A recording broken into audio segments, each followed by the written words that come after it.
book one. Alright, for the whole month of March, Tristan is going to be picking the books that I read with the one rule that they have to be written by women, because it's a Women's History Month. So we're gonna start his first pick, Emma by Jane Austen. Yay! A little update. I DNF'd Emma by Jane Austen because I got like 20% of the way through and still couldn't really explain the plot. So I was like, probably shouldn't do that. So I forgot to film Tristan picking the next book, but the next book he chose for me is Adult Children of Emotionally Immature Parents. So I'm very excited because I haven't read a like self-help psychology book.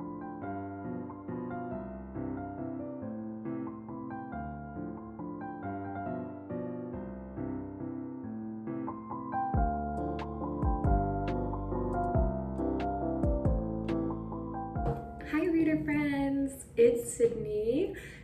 It is April 9th, so I have somehow managed to sit down and film a what I read in March video within the first 10 days of the month.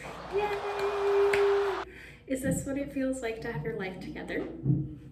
I don't know, but I am so excited. The new editing setup that I showed in my previous video did help edit things much faster, and it got me back in the motivation of reading. The new setup is because I am not filming at home. I'm filming at my boyfriend's mechanic shop. So if you hear stuff in the background, that is because he's working right now.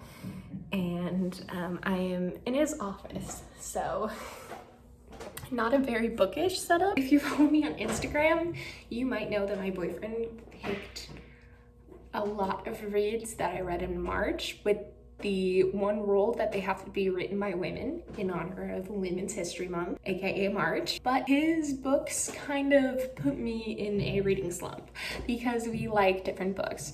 My boyfriend is very heavily into nonfiction books that are science-based, psychology-based, self-help, or historical. And while I do like psychology-based and nonfiction, I'm more like memoirs, psychology books, and more like historical fiction. I'm more of a fiction reader, but I do like memoirs. So he just really kept choosing nonfiction to the point where my brain was like, oh my gosh, I need to go into a fantasy land right now, or else my brain will deteriorate very quickly. So thanks, Tristan. Just kidding. It was actually very fun. I read, let's see, honestly, I'm very surprised that I somehow read 6 books this month. This is embarrassing. I read 5 books. That makes way more sense. And if you're like, oh my gosh, I only read 1 book in March, that is perfectly fine too. You do not have to read any books if you don't want to. My number 1 hobby is reading. So compared to my average of like 8 books towards the end of 2023 and the beginning of 2024, this is just considered a little to me. So everybody can read at their own speed, and that's completely fine, but this is just a slow month for me. So I read 5 books in March, and I started 7 of them. So that would make way more sense. Started reading the first book in February, and I ended reading it in March, and that was Archer's Voice by Sheridan. I had this sitting on my shelf for about 2 years. One of my friends gave me it for my birthday when we first became friends, and it was just sitting on my shelf for a really long time, and I didn't want to read it until I was watching Haley vlogs, and she was reading it for a reading vlog, and I was like, oh my god, that's been on my shelf. And then she posted in the vlog her crying and reading the book, and since I was in a bit of a slump, I was like, oh my gosh, yes, I need that right now. And when I tell you that I was very skeptical reading it, because as I mentioned in the past, I am very skeptical reading TikTok iconic books. Like in Barnes & Noble, if you go in and you go to the As Seen on Book Talk section, Archer's voice will be there. And I am still kind of traumatized from The Things We Leave Unfinished, because that was a bit of a disaster for me to read. But the best way for me to get back into reading is to follow along reading the book with the audiobook. And now that Spotify has audiobooks with limited hours, which is super annoying if you read as much as I do, because then I'm tempted to keep buying more hours on Spotify for audiobooks. I also have an Audible subscription, which I tried to cancel, but they never got back to me, and I'm glad that they didn't, because I would still use it a lot. And here he is. But I still use it a lot, so I'm glad I didn't get rid of it. And then I also downloaded the Libby app. So that is also how I get my audio books. Libby is very great for beginners with reading, because you link your library card and you have access to rent library books from your phone and audiobooks, and put books on hold instead of going to the library. But if you like to go to the library, that's fine too. Anyways, back to what this is about. All the books that I read in March. I read Archer's Voice by Mia Sheridan. This book is about a girl named Bree who has a dark and mysterious past that she's trying to run away from. So she hopes to escape it by finding a small town that her family vacationed to when she was very young and moving there. And she runs into Archer, this mysterious lone wolf guy who doesn't speak. He was in a very bad accident when he was young and lost his ability to speak. But Bree knows sign language because her dad was deaf. So she starts to communicate with him in sign language, and they develop a good friendship, and they end up falling in love. It is so cute. It is so cute. I listened to the audiobook and read along with it, and I love when an audio narrators choose to switch voices for different character perspectives, because there were two narrators, one for Archer and one for Bree, and so that just made the emotional depth of the story 10 times better, because it was like it was so cute. But she ends up having part of her past follow her to this town and discovering a bunch of the town's unknown secrets while they fall in love. And when I tell you that I was not expecting the plot twist that happened at the end, I was driving home with the last 20 minutes of this audiobook playing in my car, and the plot twist happened, and I was stopped at the stop sign before my house, and I literally, thankfully there was no one behind me, stopped at the stop sign for at least a minute because I was so shocked by the plot twist. I literally just sat there like,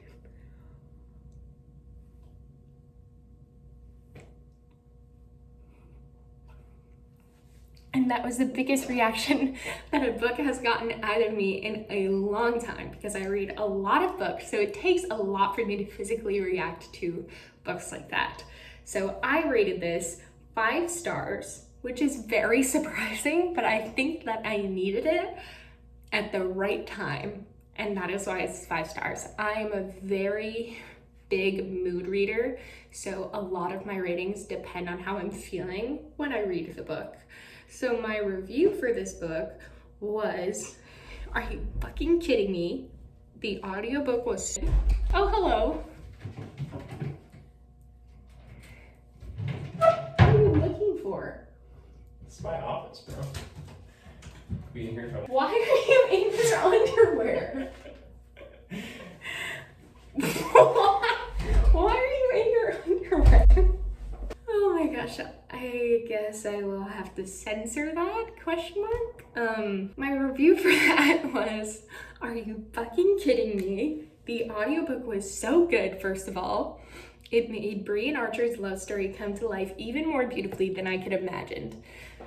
So yeah, definitely if you're looking for something that's very easy to read and very easy to get into, I would definitely read that. The next book that I read after that, I started reading Adult Children of Emotionally Immature Parents because I love psychology books. And fun fact about me, I love learning about how the human brain works, and especially how the human brain continues to work after trauma is introduced, because it helps me understand people and it helps me like digest conflicts with other people that I have in my life. I think that it challenges my empathy way more. So it helps me be more forgiving as a person because I can understand, you know, what causes people to do the things that they do. So I got about 44% the way through. This is the book that Tristan first picked for me to read. And what ended up happening was he enjoyed reading the part so much that he stole the book from me and then started reading it. So then I was like, well, I need something to read because he stole it from me when I was here at his work. So then I was like, I guess I need to pick a different book. So I went on my Kindle because I only had my Kindle and that book with me, and I chose Divine Rivals by Rebecca Ross. And oh my goodness, I am not much of a fantasy reader. Typically books, for example, like Fourth Wing and stuff like that aren't really my cup of tea because it's very hard for me to remember all the characters and stuff like this, but I believe this is a young adult romantasy. This one is about Iris and Roman. They're rival journalists. They are undergoing a war of the gods where they live, but it's described as Shadow and Bone meets lore in this epic enemies to lovers fantasy novel filled with hope and heartbreak and unparalleled power of love. Like, it's rivals to lovers, obviously divine rivals, but something happens and Iris decides to go be a journalist for the war, like on the front lines of the war. And this first book is called Letters of Enchantment because Iris's grandmother gives her this magical typewriter, and she believes that her brother is the one receiving letters, this magical wardrobe, right? But someone else responds to the letters and we don't know who it is. So if you can figure out who it is, or if you want to know who it is, you should read this, because my review, I rated it 4 stars, was I'm not much of a fantasy reader, but this is my Roman Empire, pun intended, because it's about Iris and Roman. Iris and Roman are so cute, and the way Rebecca Ross describes thoughts so lyrically, it makes this story even better because it's just so whimsical. And honestly, this book makes me want to read more fantasy because I think this is a very good introduction to fantasy for me. And I am definitely going to read the second book. I think I'm going to save the second book for my flight to Korea because it's on Kindle Unlimited. And since I bring... This is why I can't film with him in the same vicinity because he distracts me so much. In the greatest way, obviously.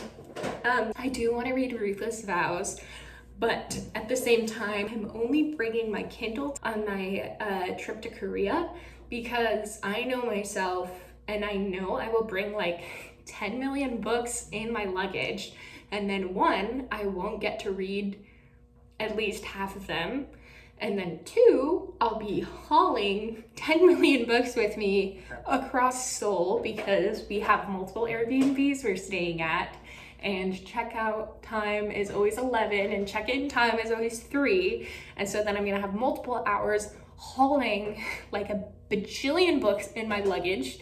I'm not gonna have room to pack anything. So I'm only bringing my Kindle because I can guarantee you I will bring books back home.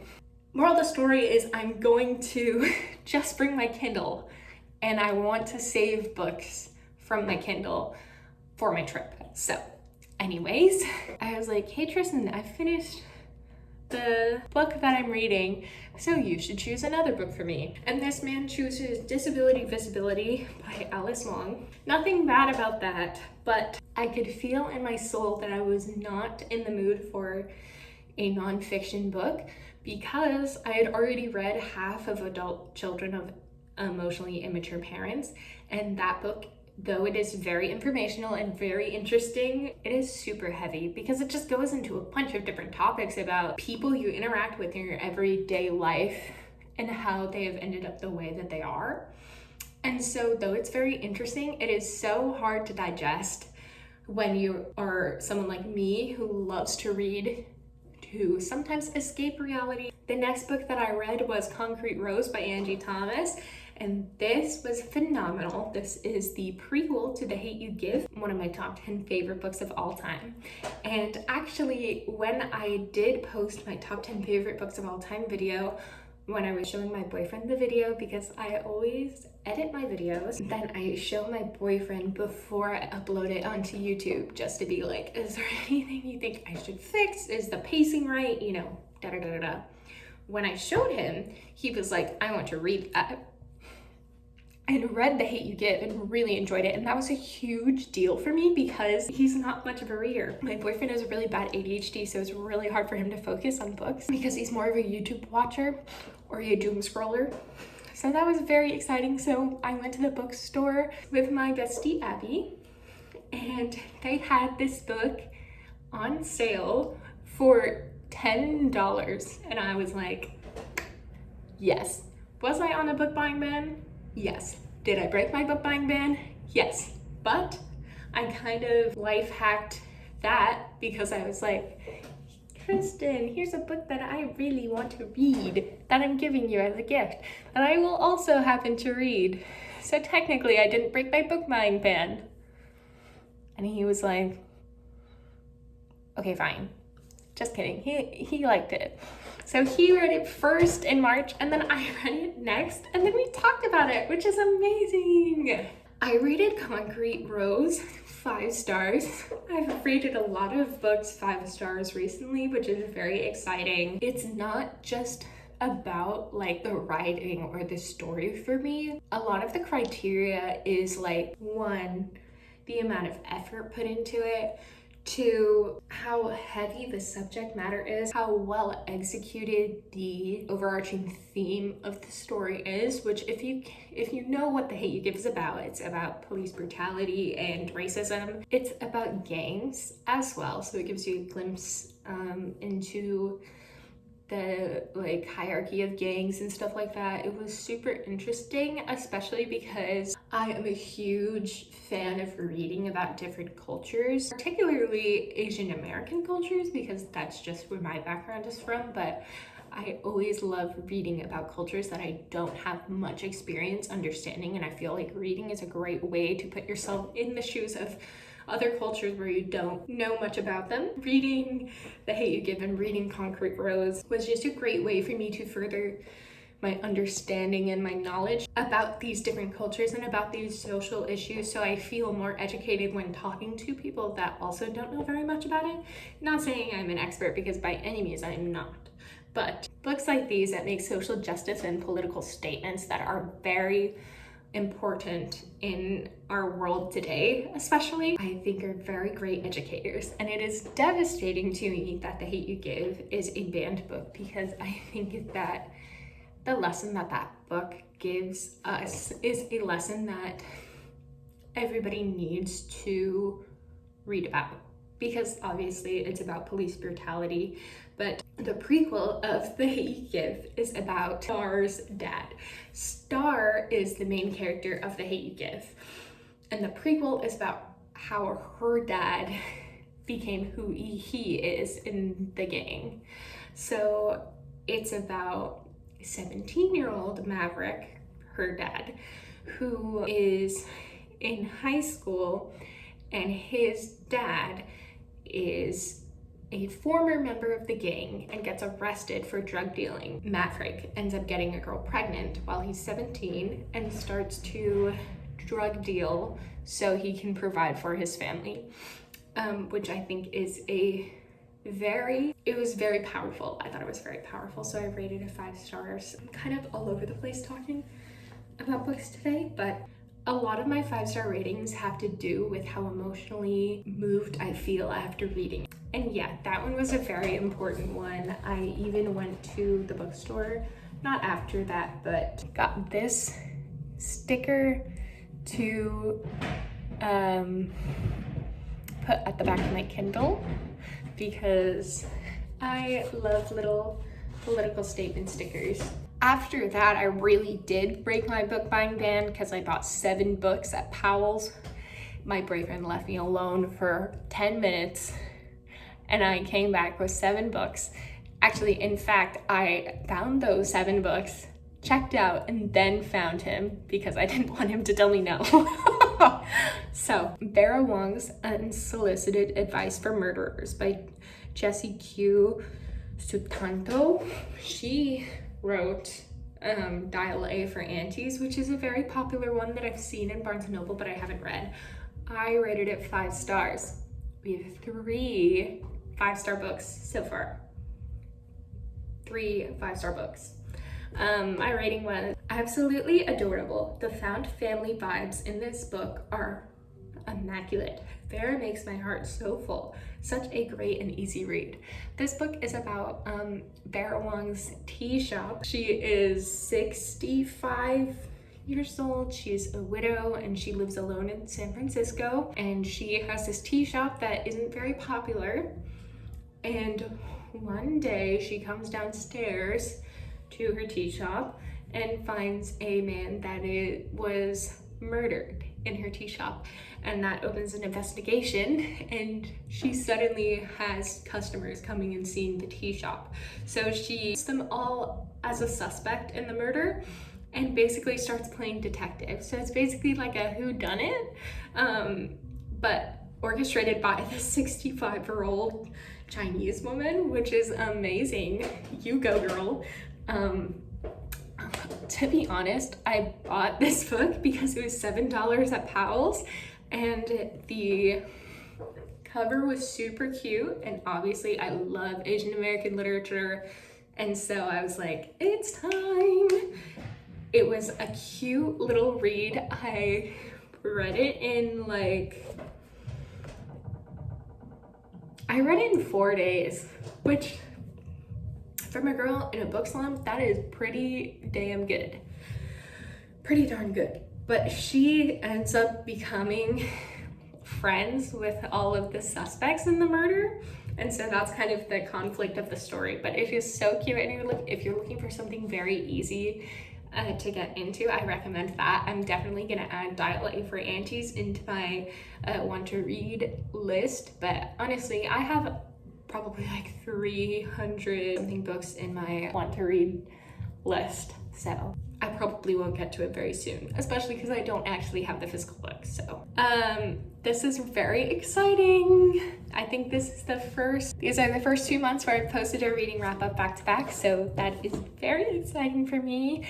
And I am so excited to talk about my reading next month. I'm going to film that video a little early because I leave for Korea on April 27th.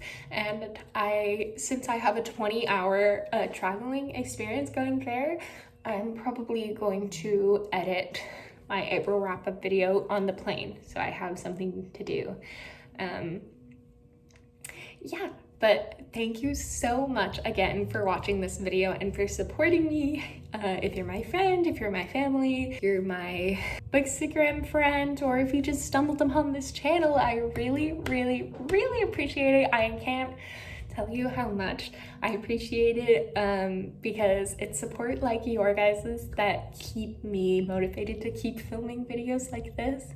I never would have thought I would be able to say that I'm a video creator, but I am, and that's so exciting. Please, if you haven't already, subscribe to this channel, like this video, turn on post notifications if you want. I'm still trying to figure out a kind of film and upload schedule. I think that maybe Tuesdays and Wednesdays are good upload days for me just because of the way that my work schedule goes. I am a server at a restaurant, so based on the way that my work schedule goes, since I only do this as a hobby and not as a job, it is part of my free time. So it just all depends on how much free time I have. I love you all so much. Thank you so much for everything. And I will see you next time. Bye.